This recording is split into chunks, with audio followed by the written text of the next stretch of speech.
अनि यो अगाडिपट्टि तपाईँको गाडी नम्बर टाँस दिनुहोस्। यो गाडी नम्बर पेसेन्जरले गाडी नम्बर हेरेर चढ्न भ्याउनुहुन्न।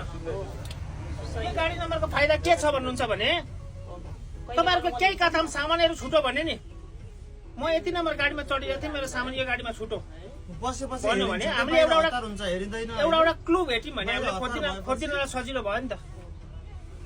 एउटा क्लू भेट्यौँ भने हामीलाई सजिलो भयो। हामी पनि कुनै अन्तर्यामी मान्छे त होइनौँ, हो कि भन्नुहोस् त। त्यही कारणले गाडी नम्बर सबैमा टाँस दिनु होला। एउटा यो डकुमेन्ट राखिदिएको छु, यहाँ ल्याउनु छ डकुमेन्ट। यो डकुमेन्ट गुरुजी तपाईँले दुईटा काम गरेर आउनुहोस्। गाडी नम्बर टाँसेर आउनुहोस् र भाडा तर स्पष्ट पेसेन्जरले देख्ने ठाउँमा टाँस दिनुहोस्। अनि टिकट अनिवार्य गर्नुहोस् कुनसँग छ अनि यो पेसेन्जरले टिकट तपाईँले यो पाउनुहुन्छ है, जरिमाना नगरिकन पठाउला है। अनि अमूल्य समय ल्याउँ हामीले। यो तपाईँले जुन फर्स्ट एड बक्सको कुरा गर्नु भएको छ नि, त्यो फर्स्ट एड बक्समा चाहिँ फर्स्ट एडको सामान सँगसँगै सेनिटरी प्याड्स पनि इमर्जेन्सीको लागि कहिलेकाहीँ 13-14 वर्षको बच्चा पनि हिँडिरहेको हुन्छन्, बोक्या हुँदैनन्, उनीहरूलाई पनि हुनको लागि 1-2वटा राखिदिनु भयो भने सजिलो हुन्थ्यो।